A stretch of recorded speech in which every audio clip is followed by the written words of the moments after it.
اعوذ باللہ من الشیطان الرجیم بسم اللہ الرحمن الرحیم وبہ نستعین وہو خیر المعین وصلی علی محمد وآلہ الطیبین الطاہرین وعلی جمیع الانبیاء والمرسلین والشہداء والصدیقین وعباد اللہ الصالحین۔ اپنے تمام محترم ناظرین کی خدمت میں ایک بار پھر دعائے افتتاح کے ساتھ حاضر ہیں۔ السلام علیکم ورحمۃ اللہ وبرکاتہ۔ گزشتہ گفتگو میں ہم دعائے افتتاح کے اس مقام پہ پہنچے تھے کہ الذی بعد فلا یرا وقرب فشاہد النجوى تبارک و تعالی، کہ میں اس خدا کی حمد بجا لاتا ہوں کہ جو دور ہے تو اتنا کہ دیکھا نہیں جا سکتا سر کی آنکھ سے، اور قریب ہے اتنا کہ شاہد النجوى، کہ ہماری سرگوشیوں کو بھی وہ سنتا ہے۔ تبارک و تعالی، بابرکت ہے وہ اور عالی مرتبہ ہے وہ۔ الحمدللہ الذی لیس لہ منازع یعادلہ ولا شبیہ یشاکلہ۔ حمد اس اللہ کے لیے کہ جس کے ساتھ کوئی نزاع کرنے والا نہیں ہے، اس کے مقابلے میں آواز بلند کرنے والا کوئی نہیں۔ ولا شبیہ یشاکلہ، اور کوئی اس کا شبیہ نہیں ہے، کوئی اس کا مشابہ نہیں ہے۔ ہم اپنی زبان میں بعض امور کے لیے اور بعض شخصیات کے لیے اور بعض فیصلوں کے لیے، باتوں کے لیے بے مثال یا لفظ بے نظیر استعمال کرتے ہیں، لیکن یہ سب استعمالات مجازی ہیں، کیونکہ بے مثال اور بے نظیر اس کائنات میں صرف ایک ہی ذات ہے کہ جو رب ذوالجلال والاکرام کی ذات ہے، کہ اس کی کوئی مثال نہیں، اس کی کوئی شبیہ اور نظیر نہیں۔ جیسے اسی ماہ مبارک کی ہر نماز کے بعد پڑھی جانے والی دعاؤں میں سے ایک دعا میں ہم پڑھتے ہیں کہ لیسا کمثلہ شیء، کہ خدا و تعالی کی ذات جیسی کائنات میں کوئی چیز اس کی مثال نہیں ہے۔ تو لا شبیہ یشاکلہ، کوئی بھی اس کا ہم شکل اور ہم اس کا شبیہ نہیں ہے۔ ولا ظہیر یعاضدہ، ظہیر ظہر سے ہے یعنی پشت، کوئی اس کا پشت پناہ نہیں ہے جو اس کی مدد کر سکے، اس کے ساتھ تعاون کر سکے۔ وہ کسی کا محتاج نہیں ہے، وہ اس کو کسی سہارے کی ضرورت نہیں۔ ظہیر سہارے کو بھی کہہ سکتے ہیں، اسے کسی سہارے کی ضرورت نہیں، اسے کسی ٹیک کی ضرورت نہیں، جیسے ہم ٹیک لگا کے بیٹھتے ہیں یا ٹیک لگا کے کھڑے ہوتے ہیں۔ عصا لے کے بوڑھے ہمارے بزرگ جو ہیں وہ عصا کے اوپر ٹیک لگا کے مثلا چلتے ہیں، تو اسے کسی ٹیک کی ضرورت نہیں، اسے کسی سہارے کی ضرورت نہیں، اسے کسی پشت پناہ کی ضرورت نہیں، بلکہ وہ کائنات کا سہارا ہے، وہ کائنات کا پشت پناہ ہے، وہ کائنات کی ٹیک ہے، یہ کائنات اس کے دم سے قائم ہے۔ تو لا ظہیر یعاضد قہر بعزتہ الاعزاء، اپنی عزت کے ذریعے سے وہ صاحبان عزت کے اوپر غالب آ جاتا ہے۔ کائنات میں کوئی بھی جو صاحب عزت ہے، صاحب حیثیت ہے، صاحب شخصیت ہے، اس کو شخصیت، عزت، حیثیت خدا و تعالی نے عطا کی ہے۔ کائنات میں کہیں پر بھی اگر آپ کو عزت نظر آتی ہے کسی میں بھی، تو وہ عزت خدا کی عطا کردہ عزت ہے۔ کائنات میں کہیں پہ بھی آپ کو کسی کے اندر کوئی حیثیت نظر آتی ہے، وہ حیثیت خدا و تعالی کی عطا کردہ ہے۔ تو کائنات کے اعزاء جو ہیں، صاحبان عزت جو ہیں، وہ سب اس کے سامنے سر سجود ہیں، یا تشریعاً اور تکویناً، یا تکویناً کم از کم۔ وتواضع لعظمتہ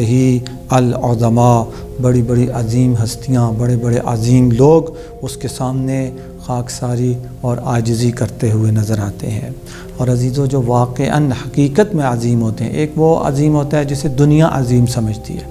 عظیم کھلاڑی، عظیم سیاستدان، عظیم لیڈر، عظیم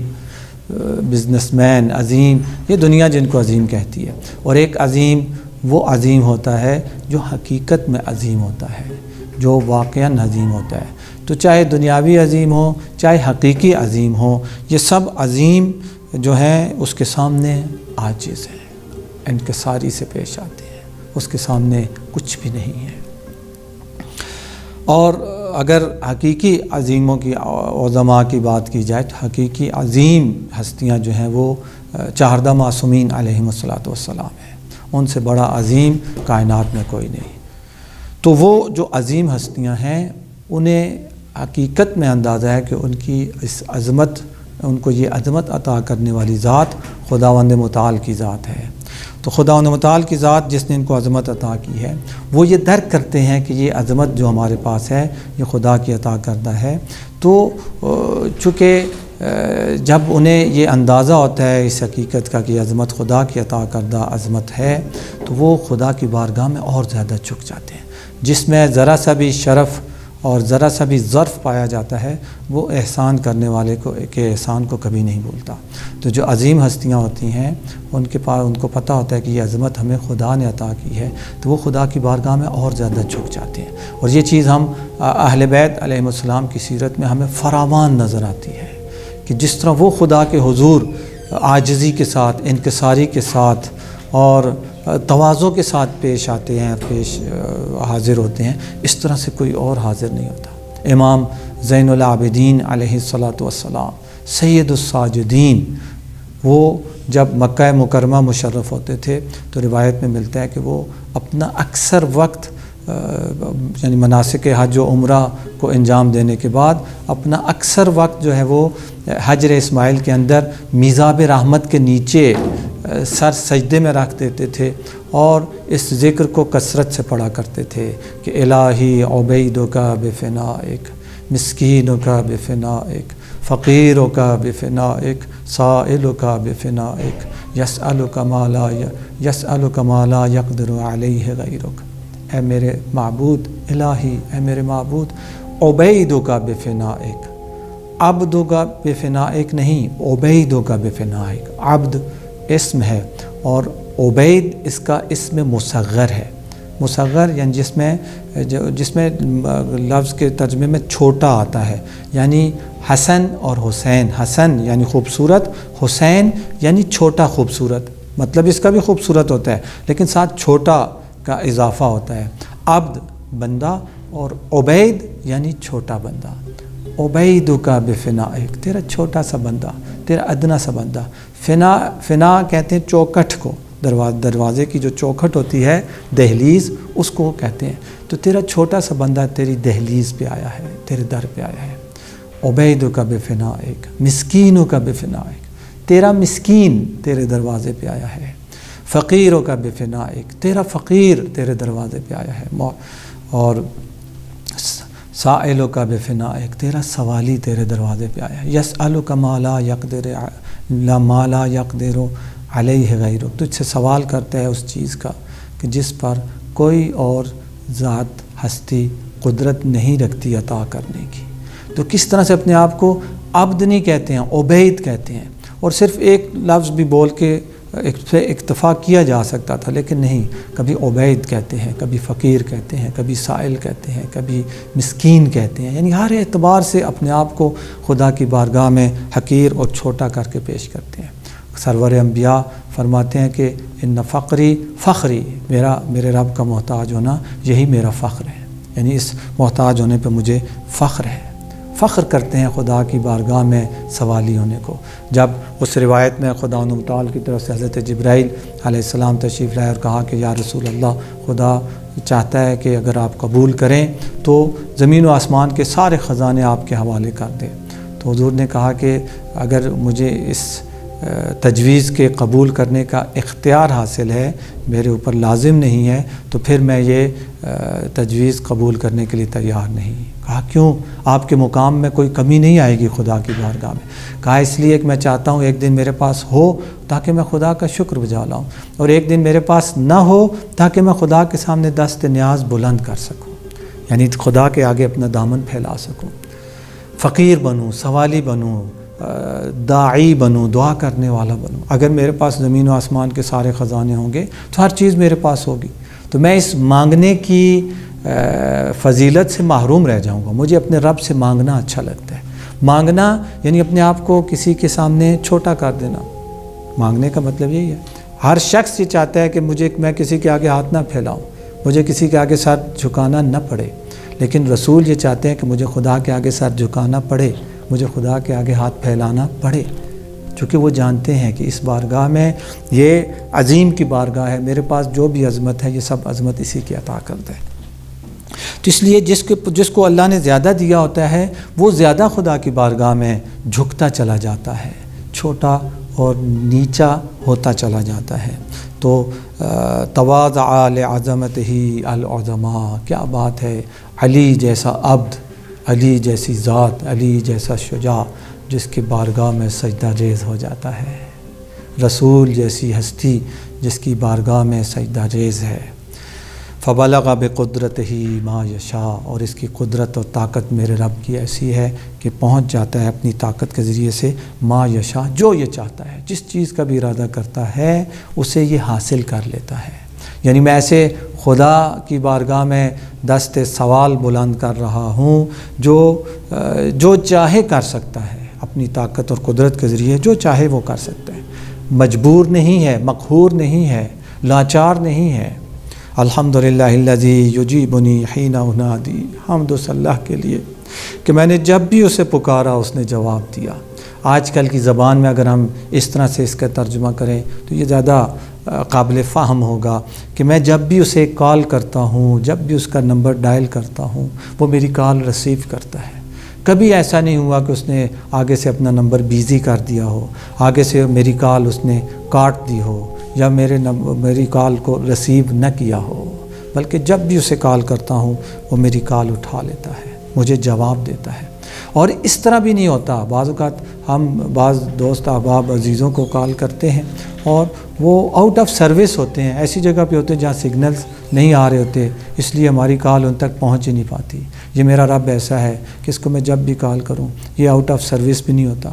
میری کال جاتی ہے، میرے بیل جاتی ہے اور وہ کال کو ریسیو کرتا ہے۔ الحمدللہ الذی یجیبنی حین انادی، کہ میں نے جب بھی اسے ندا دی اس نے مجھے جواب دیا۔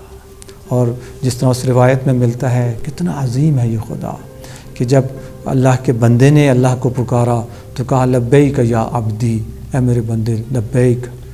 میں موجود ہوں، کیا چاہتا ہے، مانگ، کیا مانگتا ہے۔ اور جب ایک گناہگار نے خدا کو آواز دی تو خدا کی طرف سے 3 بار جواب آیا لبیک یا عبدی، لبیک یا عبدی، لبیک یا عبدی۔ جب فرشتوں نے پوچھا کہ یا پروردگار، وہ جو پہلا تھا وہ تو تیرا نیک بندہ تھا، تیرا ماننے والا تھا، تیری بات ماننے والا تھا، اس کو تو نے ایک بار جواب دیا، اور یہ تیرا گناہگار بندہ تھا، نافرمان بندہ تھا، اس نے جب تجھے پکارا تو 3 بار اسے جواب دیتا ہے۔ تو آواز دی کہ وہ میرا نیک بندہ تھا، اسے بہرحال اپنے ان نیک اعمال کا بھی ایک آسرا ہے، لیکن یہ تو بے آسرا ہے، یہ شرمندہ ہے، یہ گناہوں کی وجہ سے اپنے آپ کو میری بارگاہ میں ڈرا حاضر ہوا ہے، اسے ڈر ہے کہیں میں اسے جواب رد نہ دے دوں، اسے انکار نہ کر دوں، اس لیے میں اسے 3 بار جواب دیتا ہوں۔ کیا بات ہے، سبحان اللہ، اللہ اکبر۔ وَيَسْتُرُ عَلَيَّ كُلَّ عَوْرَةٍ، میں جب بھی اسے پکارتا ہوں، میں جب بھی اسے ندا دیتا ہوں وہ مجھے جواب دیتا ہے۔ وَيَسْتُرُ، اور پردہ پوشی کرتا ہے، علیہ، میرے اوپر، میری ہر خامی کی، ہر برائی کی، ہر میرے راز کی، میرے گناہوں کی پردہ پوشی کرتا ہے۔ وَأَنَا أَعْصِي، اور اس کے مقابلے میں کیا کرتا ہوں، میں اس کی معصیت کرتا ہوں، اس کی نافرمانی کرتا ہوں۔ اصول کافی میں ظاہراً یہ روایت ہے کہ امام جعفر صادق علیہ السلام فرماتے ہیں کہ ہر انسان کی ایک شبیہ ہے جو چوتھے آسمان پر موجود ہے، اور زمین پر یہ انسان جو بھی کام کرتا ہے چوتھے آسمان پر اس کی شبیہ وہی کام کرتی ہے۔ اگر یہ زمین پر بیٹھ کر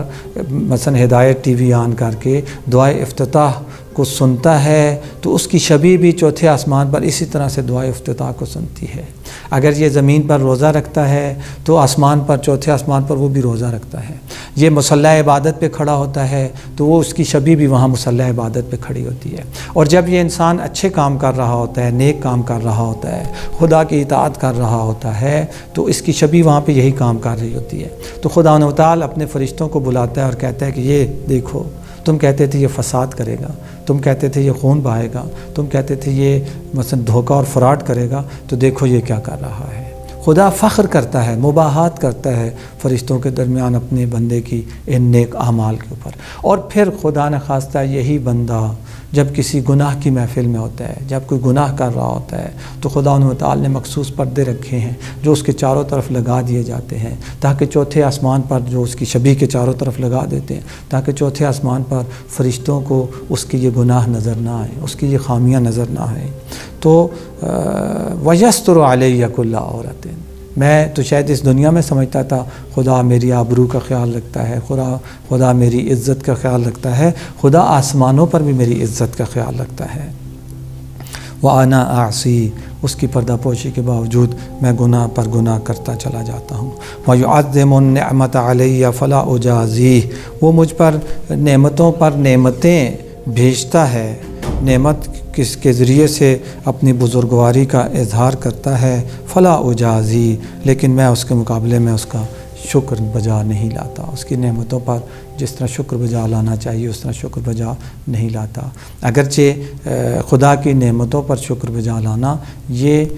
جس طرح امام زین العابدین علیہ السلام کی ظاہراً مناجات شاکرین میں یہ جملات ہیں کہ امام فرماتے ہیں خدایا میں تیرا شکر کیسے بجا لاؤں، تیری نعمتوں کا شکر کیسے بجا لاؤں، اگر میں کسی نعمت پر تیرا شکر بجا لاتا ہوں تو اس نعمت کا تو شکر ادا ہو گیا، لیکن یہ جو شکر بجا لایا ہوں اس نعمت پر، یہ شکر کی توفیق خود ایک نعمت ہے، اور اگر اس نعمت پر میں تیرا شکر بجا لاؤں گا کہ تو نے مجھے نعمت کے شکر کی توفیق دی، تو وہ جو شکر بجا لاؤں گا اس شکر پر، وہ شکر خود ایک پھر نعمت ہے، پھر اس شکر کا ایک اور مجھے شکر بجا لانا پڑے گا، تو اس طرح سے میں کیسے تیرا شکر بجا لا سکتا ہوں؟ تو یہ اس کی نعمتوں کا ایک سلسلہ ہے کہ ہم اس کی نعمتوں، پہلی بات یہ ہے کہ جو اس کی جو دنیاوی اور مادی نعمتیں ہم ان کو شمار ہی نہیں کر سکتے، ہم ان کا حساب ہی نہیں کر سکتے کہ ہم ہر ایک نعمت کا الگ الگ شکر بجا لائیں، اور اگر فرض کریں ہم حساب کر لیتے ہیں اور ہر نعمت کا الگ الگ شکر بجا لاتے ہیں تو ہر نعمت کا جو شکر بجا لائیں گے اس شکر کا پھر وہ بھی ایک نعمت ہے چونکہ، تو اس شکر کا ایک اور شکر ہمارے اوپر فرض ہو جاتا ہے، اس شکر کا پھر ایک اور شکر، تو خدا کی نعمتوں کا شکر بجا ہی نہیں لا سکتے۔ اور چہ برسد کہ انسان اصلاً زبان کو شکراً للہ کہنے کے لیے تکلیف ہی نہ دے، زحمت ہی نہ کرے۔